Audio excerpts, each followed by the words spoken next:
Good morning students, कैसे हैं आप लोग।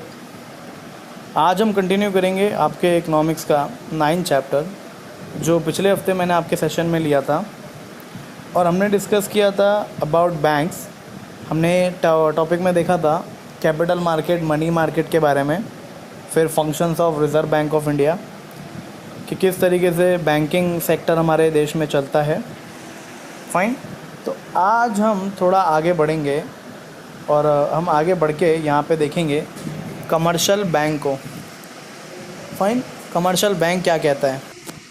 सो the commercial bank act as intermediary in the financial system.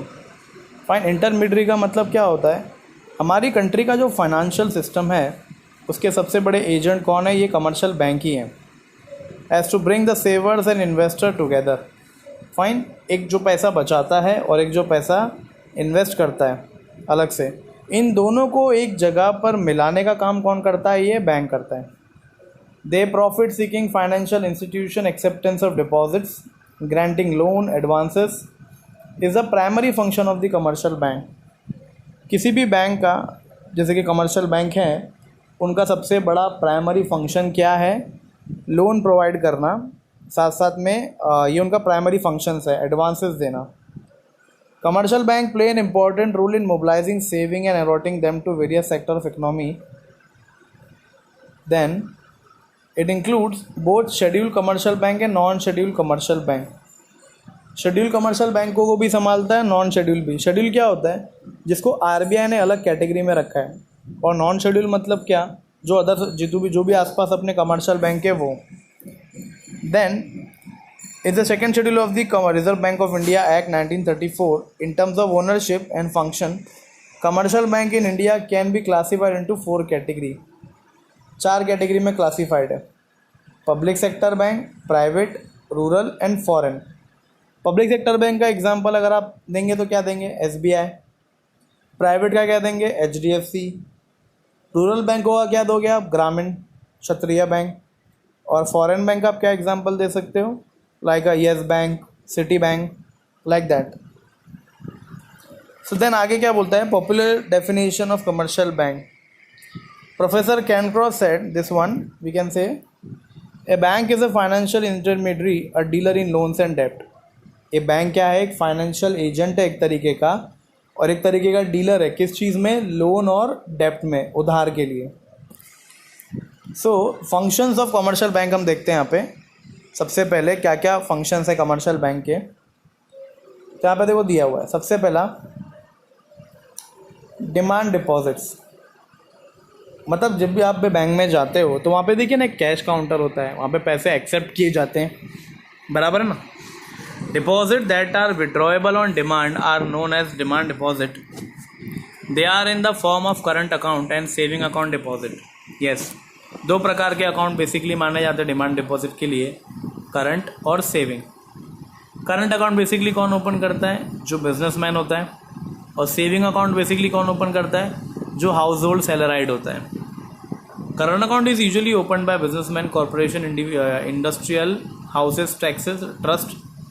They are provided with overdraft facility. Overdraft facility क्या होती है, जिसमें वो एक्सेस पैसा निकाल सकते हैं। Overdraft means withdrawable in excess of the balance in account. Saving account are operated by a large number of people, particularly the salaried class, small trader, etc., who wish to save a part of their income with the bank. है ना, छोटे छोटे जो लोग अपने income का पैसा बचा के रखते हैं ताकि वो आने वाले समय में काम आए, उसको वो लोग क्या करते हैं, करंट और सेविंग में बाइफोकेट करके रखते हैं। Then we have a time deposits. और टाइम डिपॉजिट में क्या बोला है, deposit that are repayable after certain period of time are known as time deposits. They are in the form of recurring deposit and time deposit. Recurring deposit क्या होता है, अभी देखो रिकरिंग का मतलब क्या होता है, बार बार, है ना। इसको समझिए इस तरीके से, मान लीजिए मेरा एक सेविंग अकाउंट है किसी बैंक में, बराबर। अब सेविंग अकाउंट का बेसिकली इंटरेस्ट कितना मिलता है मुझको, हार्डली 6% पर एनम, बराबर। अगर मैं रिकरिंग में पैसा रखता हूँ तो रिकरिंग में कितना मिलेगा मुझे, 9% पर एनम। दैट मीन्स धीरे धीरे हर महीने मुझको अपने सेविंग अकाउंट से ऑटोमेटिकली पैसे डेबिट करके रिकरिंग में डालने होते हैं। वैसे ये काम बैंक ऑफर कर देता है। Fix deposit refers to a lump sum amount deposit by a customer. Fix deposit that is FD, जो कि बहुत लंबे समय के लिए कोई भी बैंक में रखता है, by a customer for a specified period of time. Compare to all other deposit, fix deposit carry a high rate of interest. इसमें मुझे ज़्यादा इंटरेस्ट रेट मिलता है। रीज़न क्यों? मान लीजिए आज मेरे पास कहीं से एग्जाम्पल 5 लाख रुपीज़ है और इसकी ज़रूरत मुझे 5 साल के बाद है। So what I will do, मैं इसको आज ही आके डिपॉजिट कर दूंगा। 5 ईयर्स का मुझे ईयरली 10% इंटरेस्ट भी मिला तो 50% मिला। That means after 5 years I will get extra 2.5 lakh. So it simply shows that कि fixed deposit it is better than compared to other accounts, but it comes in a commercial bank. Then next is providing loans and advances. आप सबको पता ही होगा bank का सबसे important क्या है, loan provide करना, एडवांसेस प्रोवाइड करना। Fine, call loan, short loan, medium, long term, जितना लंबा लोन होगा उतना उसका इंटरेस्ट होता है। And the bank also provide a cash credit facility, overdraft facility and bills of exchange. Bills of exchange आप वैसे भी अकाउंट्स में सीखने ही वाले हो, so will come to know what is bills of exchange. But यार कैश क्रेडिट क्या होता है? कैश क्रेडिट भी यही है कि जो अपने बैंक अपने कंपनी अपने बिजनेस को देख के एक्सेस अमाउंट रिलीज़ कर देता है हमारे लिए। फाइन। और overdraft facility that my account will be shown in the minus. It's a two different thing. Fine. Then we have this one ancillary function.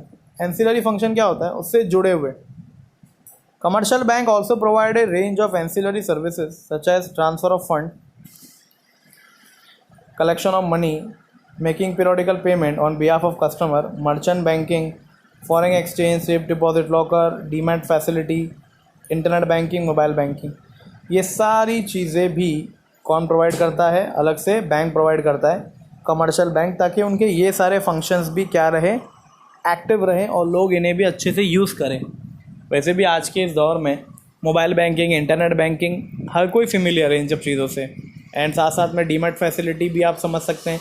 जो भी पर्सन शेयर मार्केट में deal करता है वो क्या करेगा? डीमैट फैसिलिटी ओपन करता है, डीमैट अकाउंट ओपन करना पड़ता है उसको। Fine.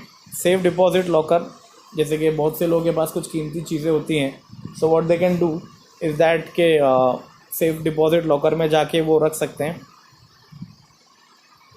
Credit creation. Credit creation is an important function of commercial bank. Commercial bank are creator of credit. Demand and time deposit constitute the primary deposit of banks. After meeting the reserve requirement out of the net demand of the time liability, the balance amount is used for giving loan. क्या होता है? देखिए, credit creation का मतलब, मान लीजिए मैंने जाके बैंक में 1 लाख रुपए जमा किया, बैंक उसमें से 20% साइड में निकाल लेगा। कितना? 20,000। कितना बचा अभी? 80,000। ये 80,000 वो क्या करेगा? किसी और को लोन प्रोवाइड कर देगा। क्यों? तभी से क्रेडिट क्रिएट होता है ना। और 20% रिजर्व इसलिए रखा है कि कल को अगर मान लीजिए कोई अपना लोन का पैसा, अपना जो जमा किया हुआ पैसा वापस मांगने आ गया तो उसको इसमें से उठा के रिटर्न दे देंगे वो लोग, राइट। सो हर बैंक बैक टू बैक इस चीज़ को करती है, मतलब वो एक रकम, एक अमाउंट बहुत से लोगों को उधार देने लेने में काम आ जाती है, राइट। एंड यहाँ पे देखिए आपको दिया गया, नीचे बता रहा है, ये आज कैश डिपॉजिट मशीन आप सब जानते ही हैं, आप एक बार प्रैक्टिस भी किए रहेंगे। कैश डिपॉजिट मशीन आजकल बहुत ही आसान है चलाना, है ना। अभी लाइनों में खड़े रहने की ज़रूरत नहीं है, बैंकों में जाने की भी इतनी ज़रूरत नहीं है। If I am like evening का टाइम है, बैंक बंद हो गया है और मुझे कैश जमा करना है, so easily I can go with the machine, काम हो जाएगा। और नीचे देखिए लोन बताया यहाँ पे, तो लोन भी हो जाएगा बड़े आसानी से, लोन बैंक प्रोवाइड कर ही रहा है। So this are some of the functions where this bank providing this facility. So I hope so you got all this things: demand deposit, time deposits, providing loans and advances, ancillary function, credit creation, right. ये सब जो bank के logos आप देख रहे हैं यहाँ पे जितने भी हैं, देयर इज SBI का, HSBC का, then we have the standard chartered, axis, ये सब बैंक के क्या हैं, लोगोज हैं। And after that we have a cooperative bank. अब कोऑपरेटिव बैंक क्या होता है? कमर्शियल बैंक तो ठीक है, कोऑपरेटिव बैंक्स में क्या कंसेप्ट है वो देखते हैं हम लोग यहाँ पे, है ना। सो द कोऑपरेटिव बैंक्स क्या कहता है? Cooperative banks came into existence with the enactment of the cooperative society act 1904।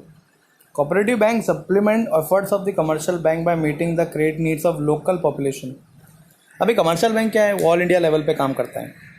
Cooperative bank क्या है? लोकल लेवल पे काम करता है। It fulfil the banking needs of small and medium income group.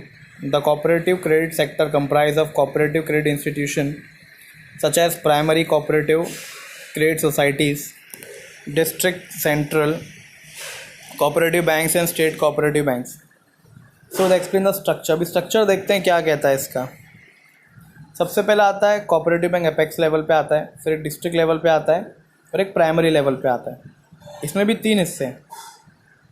Development financial institution, it is DFI। ये किस लिए? Development financial institution are agencies that provide medium and long term financial assistance. They help in the development of industry, agriculture and other key sector.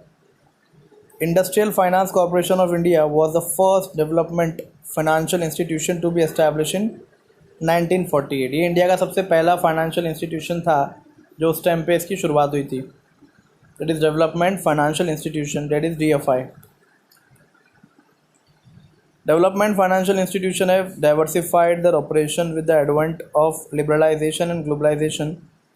They have set up subsidiaries to offer a wide range of new products and services. Fine। जैसे कि commercial bank आज कैसे काम करता है, ये 1948 में जब शुरू हुआ था तो इसने इसी प्रकार से काम करना शुरू किया था। Like consumer finance, broking, venture capital finance, infrastructure finance, e-commerce, etc. Thus, development financial institutions are in the process of converting themselves into universal banks. RBI has issued guidelines for development financial institutions to become commercial bank. For example, ICICI has become a universal bank by reverse merger with its subsidiary ICICI Bank. Starting में ICICI bank अपने आप में एक bank नहीं हुआ करता था, बाद में इन्होंने अपने आप को बैंकिंग में कन्वर्ट किया। Then we have this discount and finance house of India, that is DFHI। ये क्या था? ये भी इसकी शुरुआत हुई थी 1988 में as a money market institution based on the recommendation of Vaghul committee.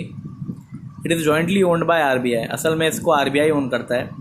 Public sector bank and financial institution to impart liquidity to the money market instruments. Yes, एक लिक्विडिटी जाहिर करता है इसके अंदर ये मनी मार्केट में।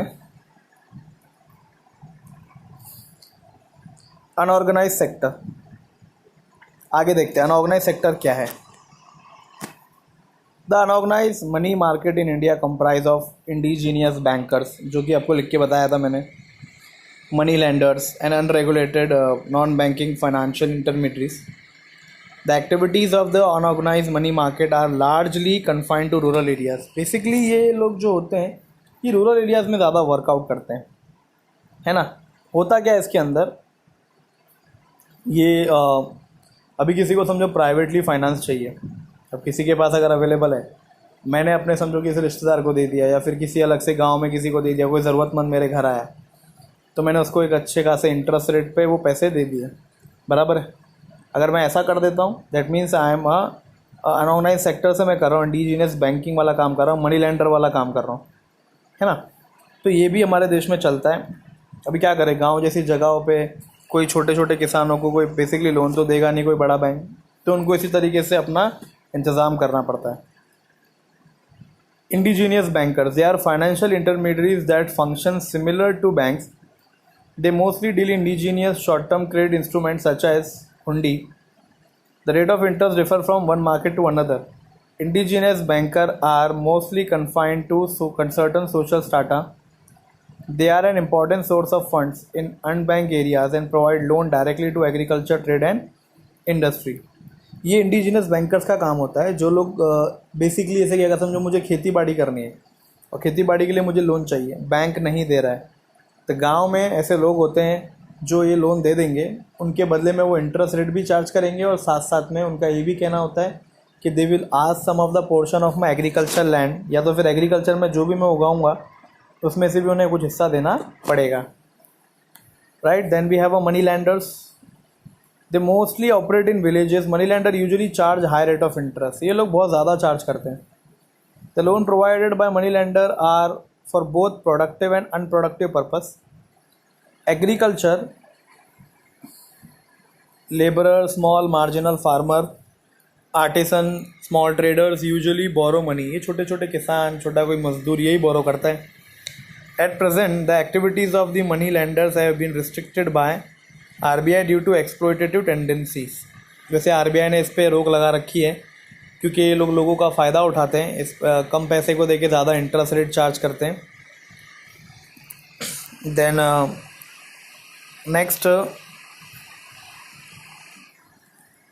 जस्ट मोमेंट, मनी लैंडर्स तो यहाँ पे पूरा होता है।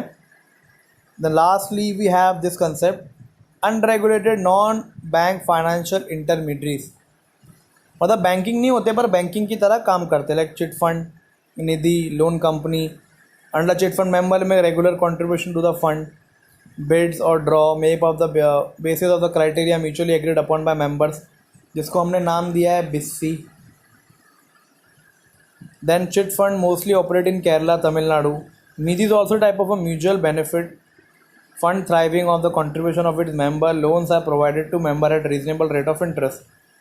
Loan companies are finance company. They provide loans to traders, small scale industry and self-employed persons. Being regulated, they charge a high rate of interest on loan. अभी इसमें क्या होता है, ये अगेन प्राइवेट में आ जाता है ना, तो अगेन ये लोग क्या करते हैं, इसमें high rate of interest charge करते हैं। So student, till now we have completed our this banking functions, दोनों के कोऑपरेटिव और commercial bank. Fine, in the next session students हम लोग करेंगे role of money market in India. And with this आपका ये जो लेसन है बचा कुचा जो कंप्लीट हो जाएगा, ताकि आपको ये प्रॉपर समझे, बिकॉज इसमें एक्सप्लेनेशन और भी काफ़ी है और इसके 2 पार्ट बनेंगे, है ना। इसमें कैपिटल मार्केट अलग से आएगा डिटेल में आगे जाके। सो आई होप तो स्टूडेंट्स कि आप इसको वीडियो को अच्छे से पूरा सुने होंगे, ताकि आपको ये पूरा कंसेप्ट अच्छे से समझे। So I request all of you कि आप इस वीडियो को अच्छे से पूरा सुनिए और कोशिश करिए समझने की, क्योंकि बैंकिंग इतना कोई टफ नहीं सी कंसेप्ट है जो आपको नहीं आएगा, करके ये आपको आसानी से आ जाएगा। एंड नोट्स आप सबके पास है ही ऑलरेडी। Fine, thank you.